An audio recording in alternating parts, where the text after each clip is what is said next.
시편을 지금 저희들이 계속하고 있는데요.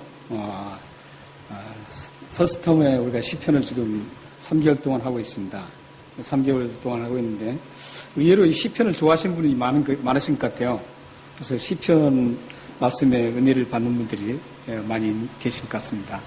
그래서 시편을 통해서 여러분들이 받은 은혜를 잘 간수해서 여러분들이 정말 아름답게 주님을 기뻐하시는 그런 삶을 살아냈으면 좋겠습니다.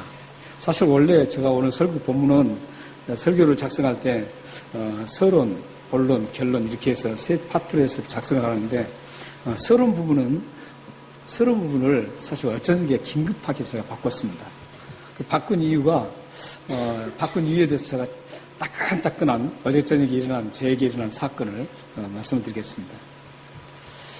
어젯밤 제가 겪은 그 따끈따끈한 그 경험은 어느 분이 생강차를 아주 따끈하게 끓이셔서 그 보온병에다 담아서 제 집에 보내주셨어요. 보내주셨는데 그 보온병을 이제 딱 봤어요. 한번 열었습니다. 열고는 이렇게 어떻게 마셔야 되나 하고 살펴봤어요. 살펴봤더니 그 한 중심에 빨간 코드 같은 게 하나 있었습니다. 있어서 거기에 오픈 그렇게 써 있더라고요. 그리고 그 주위에 하얀색으로 테두리가 있었는데 그 테두리에는 클로즈 이렇게 돼 있어요. 그래서 이 빨간색을 눌리면 오픈이 되는가 보다 하고 이제 딱 눌렸어요. 눌렸더니 역시나 다를까요? 딱 오픈되는 거예요. 그래서 이제 마셔야지 하고 그대로 마시는 거예요. 마셨는데 저는 어떤 생각을 하고 마셨냐면 우리가 음료수를 사잖아요. 음료수를 사면은 음료수에 이렇게 딱 빼면은 그거하고 똑같이 생겼어요. 딱 빼면 그냥 마시잖아요. 그 생각을 하고 그냥 딱 마셨는데 그게 그 주위로 뜨거운 생강차가 말이죠. 쏟아져가지고 제 입술이 말이죠. 따끔거리고 막 쑤셔오는 거예요. 그래서 그때 제가 가장 먼저 생각한 게 뭔지 아세요? 내일 설교인데. 내일 설교 못하면 어떻게 하나. 이 입술이 말이죠. 풍선처럼 부풀어 올라가지고 설교를 못하면 어떻게 하나. 그렇게 생각하는 순간 하나님이 또 지혜를 주셨어요. 14년 전에 인도에서 선교하셨던 김연숙 그 선교사님이 이 14년 전에 우리 교회에 오시면서 저에게 선물을 사다 준 게 있었어요. 선물을 사다 줬는데 화상 입은데 물이고 불이고 화상 입은데 가장 좋은 거라 그러면서 선물을 사오셨어요. 근데 그게 뭐였냐면 코코넛 오일이었어요. 그래서 그걸 저희 집에 항상 사다 놓거든요. 그래서 딱 보니까 딱 있어요. 그래서 빨리 가서 그걸 막 해서 계속 바르면서 문질렀어요. 지금 어떠세요? 말짱하죠. 예. 이 코코넛 오일이 화상에는 정말 좋습니다. 그리고 옷이 화상이 입으면 제가 직접적으로 경험으로 이번에 처음 했습니다. 그전에는 아이들이 되면 빨리 바르라 그랬어요. 또 집에서는 알로에를 바르려고 그래요. 필요 없다 그러고 그걸 발랐더니 지금 깨끗하게 있습니다. 만약에 제가 거기서 일명 화상이죠. 되었는데 그대로 방치하고 그걸 후속 조치를 잘못했다면 제가 오늘 이렇게 지금 제대로 설교를 못했을 겁니다. 입에 풍선처럼 부풀어가지고 말이죠. 하지도 못할 뿐만 아니라 해도 여러분들이 무슨 말을 하는지 모르죠. 입술이 얼마나 중요한지 몰라요. 창세기에 말이죠. 그 언어가 갈라질 때 구음이라는 게 있습니다. 근데 그런 부분을 보면 입술이라는 부분이 있어요. 근데 입술이 말을 하는데 얼마나 필요한지 몰라요. 하나님께서 창조하실 때 아무것도 아닌 것처럼 창조한 것 같지만 너무너무 다 파트가 중요해요. 그래서 이 입술이 부풀려서 말이죠. 말을 하면은 제대로 못할 거예요. 근데 지금 오늘 이렇게 멀쩡하게 할 수 있었습니다. 이건 하나님께서 지혜를 주셔서 이렇게 가능한 것이었습니다. 그리고 그 지혜를 후속 조치를 잘 취해서 오늘 여러분과 함께 이렇게 말씀을 나눌 수 있었습니다. 그래서 하나님 앞에 제가 감사를 드렸어요. 하나님, 이게 설교를 제가 할 수 있게 해주셔서 감사합니다. 제가 평생 기도 제목이 그렇다 그랬죠. 저 은퇴하기 전까지 사회가 하는 날 동안 제가 아파서 설교를 못하는 일이 없도록 막아달라고 제가 그걸 기도를 했습니다. 제가 신학교 다닐 때부터, 저 목회자로 헌신할 때부터 이 기도를 딱 하고, 지금은 이제 하지 않죠. 한번 했는데 뭐 필요 있어요? 하나님께서 근데 그때 그 기도를 들으시고 지금까지 토요일까지 그렇게 아프다가도 주일 아침 되면 반짝해집니다. 하나님은 우리의 기도를 하나도 흐트러짐 없이 그냥 떨어뜨리지 않습니다. 하나님의 영광을 위해서라면 그래요. 그래서 오늘 이렇게 함께 할 수가 있었습니다. 예수님 믿는 그 우리들도 말이죠. 예수님 믿는 우리들도 예수 믿은 이후에 후속 조치가 참 중요합니다. 예수님을 믿고 난 다음에 그래 나는 예수님 믿었으니까 구원 받았어 이제 끝났어 됐어 하고 그렇게 살아가는 게 아니라 예수님 믿고 난 이후의 삶이 참 아름답게 진행돼야 됩니다. 지금 이런 부분들이 우리 한국교회가 약한 부분들이에요. 근데 성경은 누누이 말씀하고 있어요. 예수 믿고 난 이후의 삶에 대해서 계속 말씀하고 있어요. 그건 율법과 다른 거예요. 율법은 이걸 지키면 구원받는다 그런 거죠. 그런데 복음은 구원받은 사람이 마땅히 하나님 앞에 감사해서 나에게 그 큰 구원을 주신 하나님, 그 하나님 앞에 내가 어떻게 이 은혜를 갚을 것인가 그런 생각을 가지고 살아가는 게 이 우리들이에요. 그렇게 살아가는 것은 어떻게 살아가야 돼요? 그냥 막무가내로 살아가는 게 그게 하나님 앞에 은혜를 보답하는 건가요? 아니죠. 우리가 정말 그리스도인답게 모든 사람이 볼 때도 저 사람은 정말 생각이 정말 아름다워. 저 사람은 저 삶의 방식, 살아가는 모습이 너무너무 아름답다라고 이렇게 인정하는 그런 아름답게 살아가는 그 삶을 하나님은 요구하고 계신다는 거예요. 그래서 여러분들은 지금부터 내가 어떻게 하면 나는 구원받은 자로서 하나님의 그 은혜를 입은 자로서 내가 어떻게 하면 하나님 앞에 또 사람들에게 아름답게 내 삶을 살아갈 것인가. 여기에 여러분들이 모든 것을 신경 쓰고 사셔야 돼요. 나의 말 한마디, 나의 생각 하나, 나의 행동 하나에 어떻게 하면 아름다운 그리스도인으로 비춰주고 살아갈 것인가. 여기에 우리는 살아가야 됩니다. 이게 바로 구원받은 이후의 후속 조치입니다. 만약 제가 후속 조치를 별로 신경 쓰지 않았다면 입술이 지금 풍선처럼 부풀었습니다.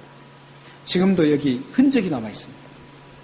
그런데 제가 철저하게 그걸 잘 계속 문지르면서 발랐기 때문에 후속 조치를 했기 때문에 이렇게 여러분과 함께 말씀을 나누는 것처럼 우리가 구원 이후에 우리들의 삶의 후속 조치, 아름다운 그 모습을 우리가 살아갈 때 하나님은 기뻐하시고 하나님과의 소통이 깊어지고 우리 성도들과의 교제가 아름답게 이루어질 수 있다는 겁니다. 오늘 이 시는 다윗이 썼습니다. 우리가 계속적으로 보면 계속 지금 다윗이 쓴 시가 나오고 있습니다. 모세가 썼던 게 하나 나왔고 또 다른 분이 한번 썼던 게 나왔죠. 그 이후에 계속적으로 우리는 다윗이 쓴 시를 지금 접하고 있습니다. 오늘 말씀 37장도 시편 37장도 역시 다윗이 쓴 시입니다. 그런데 이 다윗이 이 말씀을 쓴 것은 누구에게 썼느냐면 하나님을 믿지 않는 사람에게 이 말씀을 적용하라 하고 쓴 게 아닙니다. 오늘 말씀은 하나님을 믿는 사람들이 아름답게 후속조치의 삶을 살기 위해서 어떻게 살아야 될 것인가, 어떻게 삶에 적용할 것인가, 그 말씀을 우리에게 지금 제시하고 있는 겁니다. 한마디로 말씀드리면 구원받은 이후에 하나님 백성된 사람, 예수를 믿는 사람, 구원받은 이후에 삶을 어떻게 살아가는 게 아름답게 살아가는 방법인가를 지금 말씀하고 있다는 겁니다. 그러므로 오늘 우리 여러분들이 이 말씀을 함께 나눌 때 들으면서 내가 이제 이렇게 살아가야 되겠구나. 이게 곧 아름다운 삶이구나. 나의 삶을 아름답게 가꾸는 방법이구나. 이걸 생각하시면서 오늘 말씀을 함께 소통하면서 나누기를 원합니다. 자, 그렇다면 우리가 아름답게 사는 방법이 뭔지를 1, 2절을 함께 읽겠습니다. 1, 2절을 함께 읽겠습니다. 시작. 악을 행한 자들 때문에 불평하지 말며 불의를 행하는 자들을 시기하지 말지어다. 예, 멸망할 것이며 푸른 채소같이 쇠잔할 것입니다. 여러분들 참 똑똑하시네요. 저는 1절만 읽고 딱 끝날라 그랬는데 2절까지 읽으시네요. 제가 그걸 잘못 다룬 것처럼 참 저는 이렇게 촌스럽고 이렇게 아주 참 서투른 거에 많습니다. 근데 오늘 말씀이 보면 어떻게 합니까? 악을 행하는 자들에게 불평하지 말라는 거죠. 그리고 불의를 행하는 자들을 시기하지 말라고 그래요. 쉽게 보면 굉장히 이야기 금방 이해할 수 있죠. 그러나 이걸 조금 더 생각해 보면 불평하다 이런 단어를 어떤 뜻이냐면 불을 태운다 이런 뜻이에요. 불을 붙인다 이런 뜻입니다. 그러니까 악을 행하는 사람들을 보면서 막 불이 일어나는 거 이걸 얘기하는 거예요. 여러분 쉽게 그 경험할 수 있죠. 악할 행하는 사람 보면은 아주 난 정의로운 사람이야. 저 사람 봐줄 수가 없어. 이런 사람들 있죠. 막 속에서 막 불이 막 붙는 거예요. 불이 막 타올라요. 여기 불평하다 하지 말라 이런 뜻은 히브리어로 그런 뜻을 갖고 있어요. 그래서 저 사람들 보면은 막 불이 막 일어나는 거예요. 조금만 저 사람 보면 막 불이 일어나는 거예요. 어떤 사람은 큰 게 일어나면 불이 일어나는데 어떤 사람은 조그만 것만 봐도 막 불이 일어나요. 그런 불이 일어난 상황이 됐어도 그걸 불을 일으키지 말라 이런 뜻입니다. 또 보면은 불의를 행하는 자들을 시기하지 말라 그러죠. 여러분 시기한다는 건 다 아시죠? 근데 여기서 왜 시기가 일어나나요? 시기는 불의를 행한 사람이 망하면 시기가 일어나지 않습니다.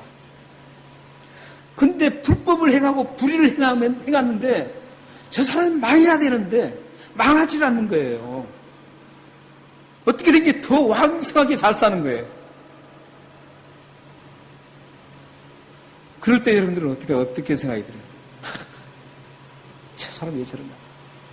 저렇게 못된 짓을 하는데 왜 저 사람 잘 되고 나는 이렇게 깨끗하게 하나님 백성을 살려고 하는데 이렇게 나는 힘들게 살아가느냐? 이럴 수가 있잖아요. 그렇게 하지 말라는 거예요. 그렇게 하지 말라는 거예요. 그 사람들이 악이 막 악을 벌리고 불의를 행하는데도 잘 살아도 그런가 보다. 잘 살아서 좋겠다. 이렇게 살면 되는 거예요. 왜 저 사람 저렇게 잘 사냐? 악을 행한 사람 말이죠. 그러면서 옆에 사람에게 말이죠. 저 사람 말이죠. 저런 짓을 했는데 저렇게 잘 산다고. 이렇게 하지 말라는 거예요. 성경은 모든 곳에 이런 사상이에요. 왜 그렇게 하지 말라 그래요? 2절에 나오잖아요. 2절에 한번 보세요. 왜 불평하지 말고 불태우지 말고 시기하지 말라 그래요? 2절에 그들은 풀과 같이 속히 폐임을 당할 것이고 푸른 채소같이 쇠잔해질 것이라. 채소가 항상 그 푸르르게 있는 게 아닙니다.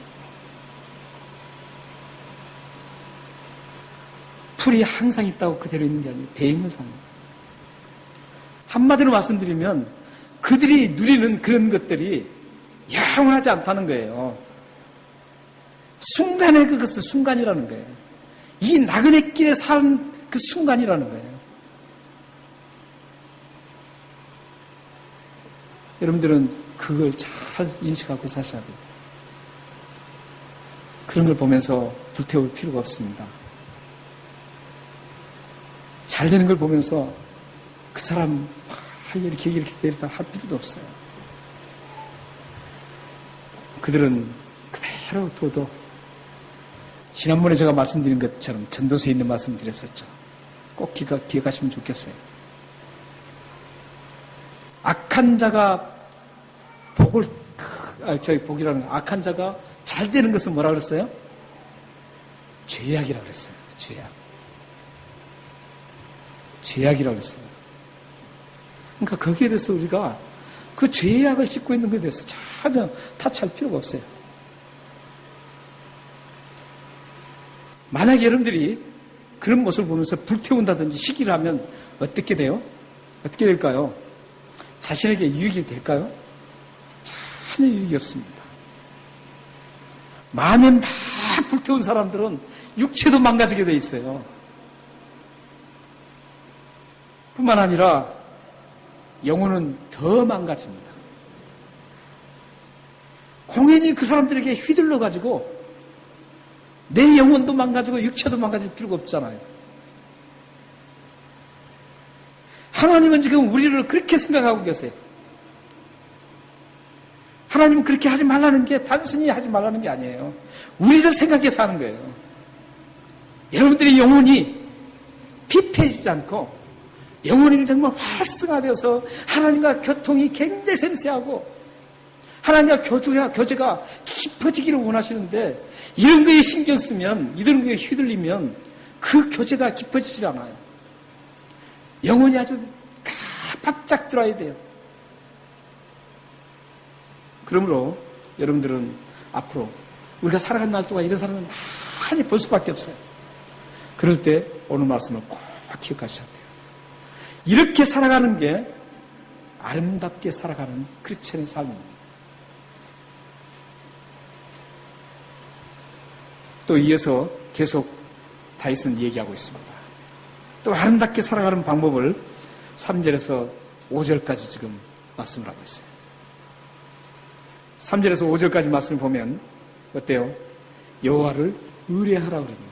여기서 3절에서 5절에 5가지 동사가 나와요. 5가지 동사가 나오는데 우리는 이 5가지 동사를 아주 유심하게 잘 체킹하고 보셔야 돼요. 뭐예요? 처음에 3절에 보면 의뢰하라 동사가 나오죠. 그 다음에 행하라.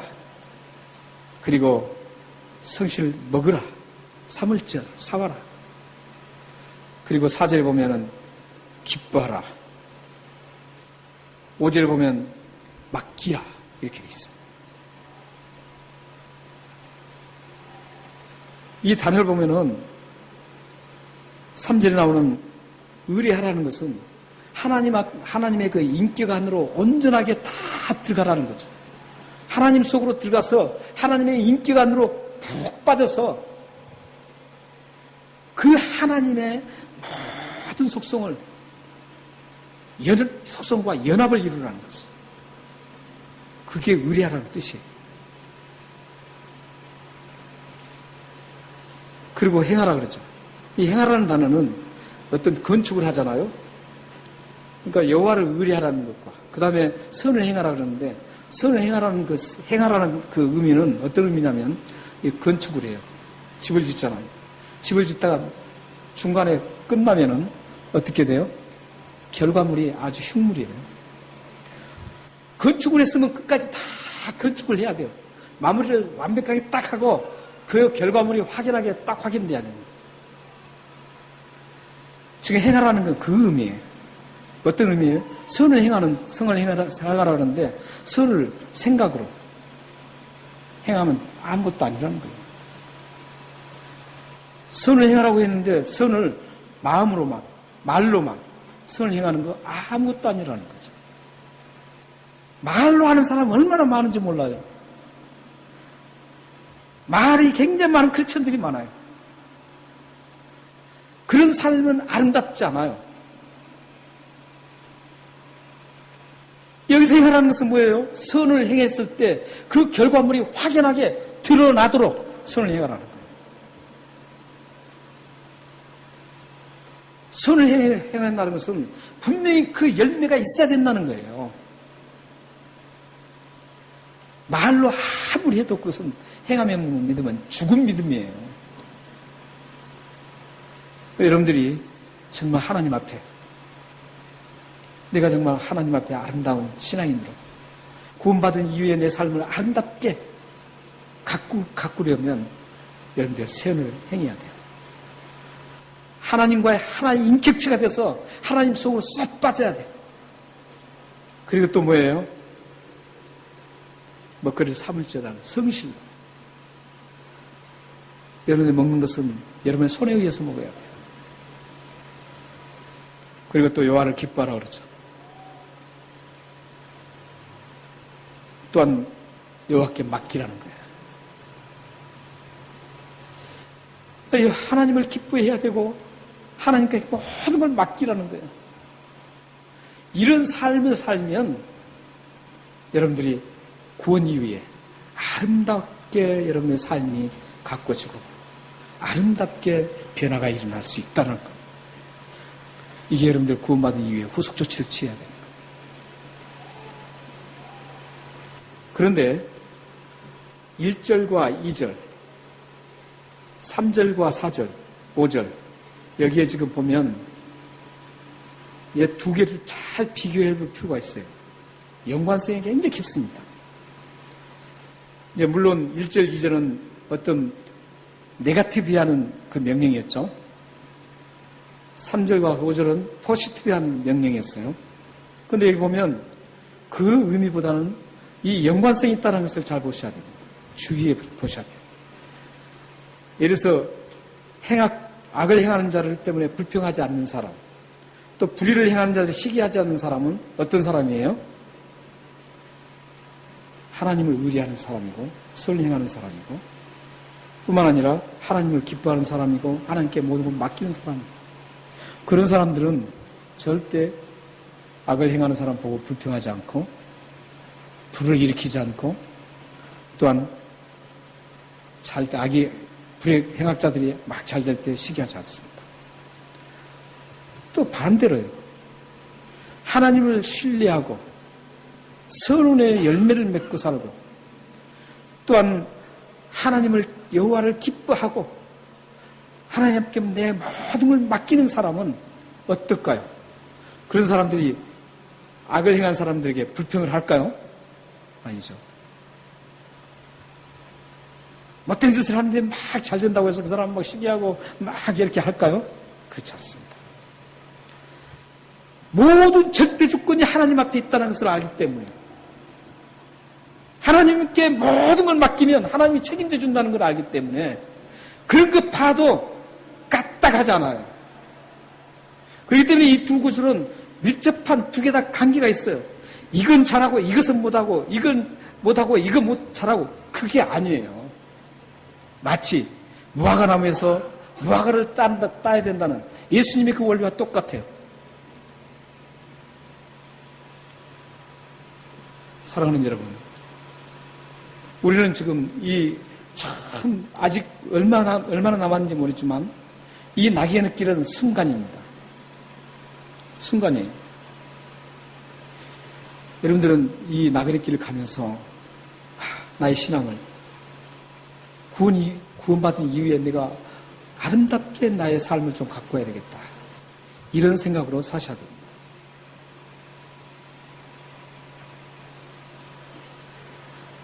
이렇게 아름답게 삶을 가꾸는 사람들에게 어떤 일이 일어납니까?